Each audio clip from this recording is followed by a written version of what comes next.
I'm back again. Famous last words.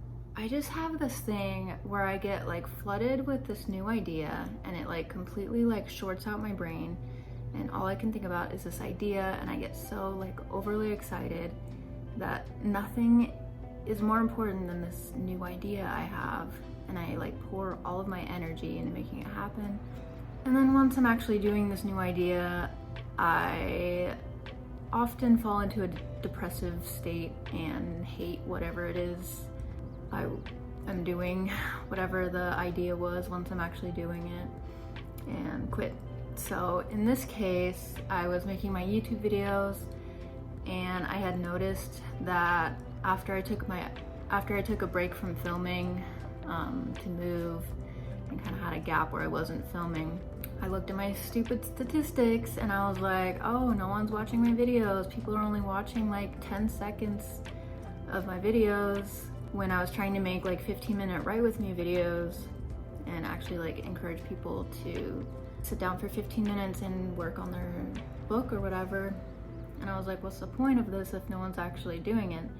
So I had this idea come to me of starting like a paid writing club via Patreon and Discord, and I was so freaking excited for it. I stopped thinking about my YouTube channel and put all my energy into this paid writing club, did all this troubleshooting, got my sister involved, set it all up, and then I didn't have any paid members, but I still wanted to practice like showing up for these writing meetings at the time that I set them for. So I would just show up on Discord and act as if I had people there with me, and I did not enjoy it at all.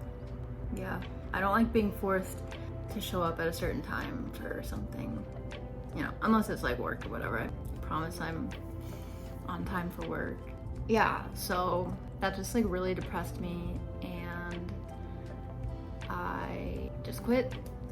But then I felt like I lost all my energy for YouTube as well, so I stopped doing YouTube. I have just been writing my book this year and not really putting myself out there. And then had kind of an inciting incident a month before my 30th birthday. So I turned 30 in June, which is crazy and hard to believe. And then a month before that, in May, I rediscovered human design. There was an aspect of it that like had an immediate positive effect on my life that I wanted to talk about. Okay, I had to scroll on my phone for a little bit to find the screenshots I have of my human design type. So what's called is your authority in human design, I believe, is how you make decisions. And my authority is called emotional. And so this is like the really helpful part that I've learned about my type of emotional authority, is that I'm not supposed to make decisions when I'm feeling emotional. So when I'm getting that super exciting idea and that rush of energy, I'm not supposed to act on it, which was kind of like hard to accept at first. And then on the opposite end, if I'm like feeling like really depressed and just low energy, I'm also not supposed to make decisions based on those feelings. So the idea is to get to a neutral feeling around something before making a decision on something. And that's when I can truly like tap into like my intuition and truly like know how I'm supposed to go forward or not with an idea.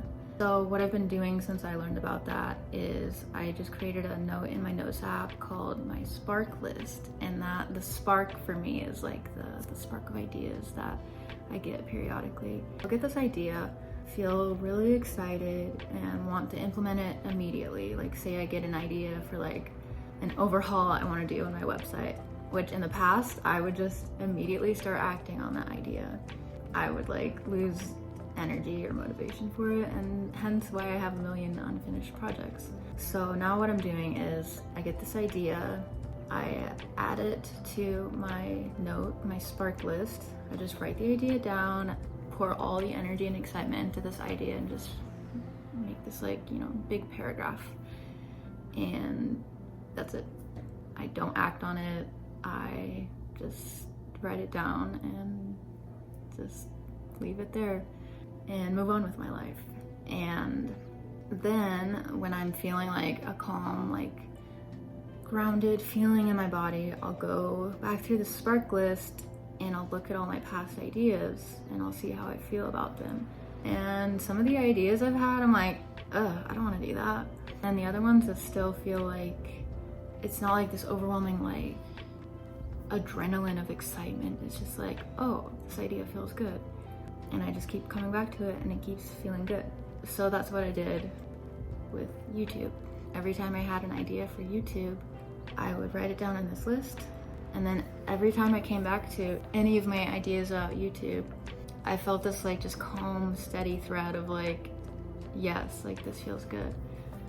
So that's honestly why I'm coming back to YouTube, because I feel like it's something I actually want to do and I want to put the work into. And regardless of what the stats say or any insecurities, it's like once I know that something is like truly a part of me, I can face all the insecurities or tech issues or anything that comes with it. But something that's just like a fleeting energetic rush is like, I don't have that like guiding foundational groundedness in me to help me like combat the issues that come with, you know, pursuing a creative idea.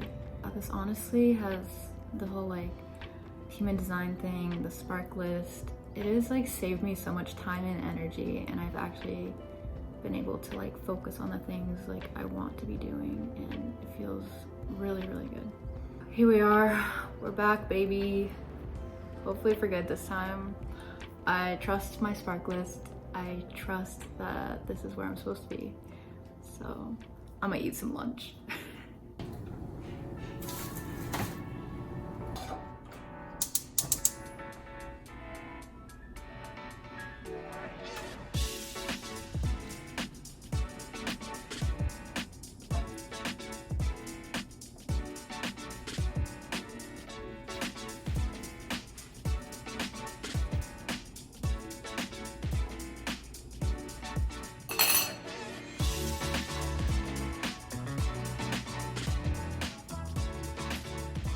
Right now I'm reading The Goldfinch.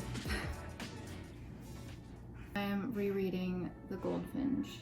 I did not like it the first time I read it. But that was several years ago. I was a lot younger, and this time around I am highly enjoying it.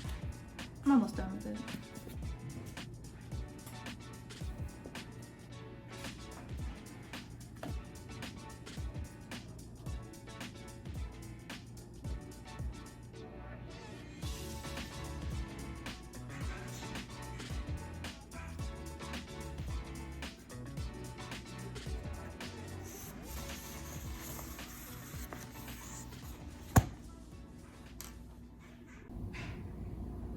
Don't mind me, I'm just gonna be journaling for the next 30 minutes.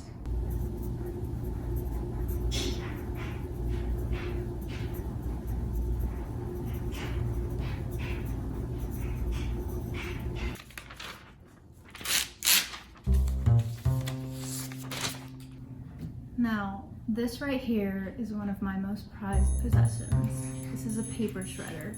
And this paper shredder is the reason why I feel so comfortable vomiting my thoughts onto paper every single day. Let's see this magic in action.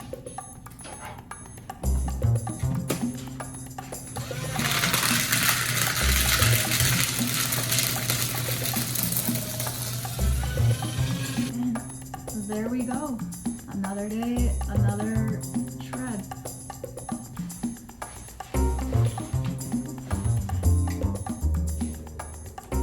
I work on my novel almost every day at this point. I'm still just writing 15 minutes at a time, sometimes 10 minutes or even 5 minutes if I'm running late and I know I'm not gonna do it when I get off work. So I'm gonna do that, And then after I'm done writing, I'll give a little update on my novel progress. Also, welcome to my desk. This used to be my brother Zach's desk. I love like having all the space, and I love a good cluttered desk.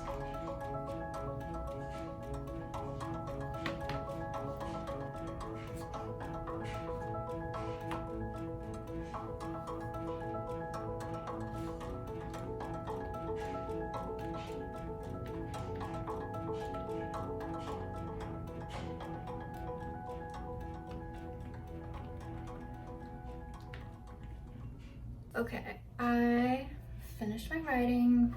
I only wrote, let's see, 168 words, and I didn't actually like write a scene. I just started asking myself questions about the plot and just plot ideas and an idea about a character. And something I've learned, and something I actually recently read that really helped me, was this thing I read on someone's blog was saying, you know how that saying goes, show, don't tell? Well, this person's blog was saying, tell, don't show, in regards to writing a first draft. And that actually really helped me because I do tell a lot when I'm writing my first drafts. And it's something that's made me feel really like bad about myself, because obviously like that's not very good writing. And then I would be writing like this and go over it, like read back on what I've written and just think like, oh my gosh, this is awful, like I'm a horrible writer. And I think it all just comes back to Anne Lamont's concept of the shitty first draft that she writes about in her book Bird by Bird. I think we think that our version of shitty is too shitty. Like there's only an accepted version of shitty first draft, and whatever our version of shitty is, or at least that's how it feels for me. I've always felt like my version of shitty first draft is even too shitty to be categorized as the shitty first draft, and that's just not true.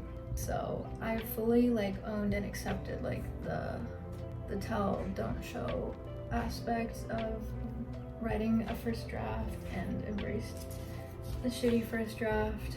And actually my writing has improved through the writing of this novel. The other day I was looking back at like the first few pages of this book, and my writing wasn't horrible, but my storytelling was kind of clunky and cliche, and I didn't really know what I was doing, and I was kind of using like stereotypical situations and stuff. And as I kept writing, you know, I started this book a year and a half ago, and I've been consistently writing it that whole time, and my writing has gotten better. My storytelling has greatly improved. My characters are becoming more complex. It's really cool to see, because I honestly didn't think that was going to happen. I just thought like my shitty first draft would stay a shitty first draft. And I mean, it is, like what I just wrote today wasn't good. I was just like, yeah, I think that happens, and then this happens, and then this character backstory, blah blah blah, like, you know. But it doesn't matter, like it just matters that I'm writing and I'm figuring the story out. So yeah, realizing that my storytelling has gotten better over, you know, the months, and approaching 2 years of writing this book is really exciting. So my word count update is, drumroll please, I am at 77,763 words, which is just mind-blowing, because the longest draft I've ever written is 50,000 words. Thanks NaNoWriMo, R.I.P. NaNoWriMo. So people ask me how long I'm planning to make this book, and that's the thing, is like, I don't have a plot outline. I don't really know all these details, especially with the first draft. Like, you can't put a word limit on that. At least I don't think you should. But my general stopping point, I'm hoping to be able to finish the story by 100,000 words. So I'm hoping that by the time I hit 100,000 words, I've fully figured the story out. it's not like I am aiming for that amount of words. It's that's kind of the boundary I've given myself, as like, it's like a container of 100,000 words, and within this container, I'm hoping that I've figured the story out, because I'm figuring it out as I go along. I don't have a plot or an plot outline. There's no like pre-existing structure. It's just every day as I set my timer and I focus in my attention on this book and start writing, ideas come to me and things work themselves out. Like I realize, oh, I need an inciting incident for why she does this, because she's not just going to do this thing for no reason. Like there needs to be a reason, you know. I want to be done, but I'm also dreading the editing process. So I know part of me is like afraid that I'm going to procrastinate on this book by just perpetually adding more and more words to it.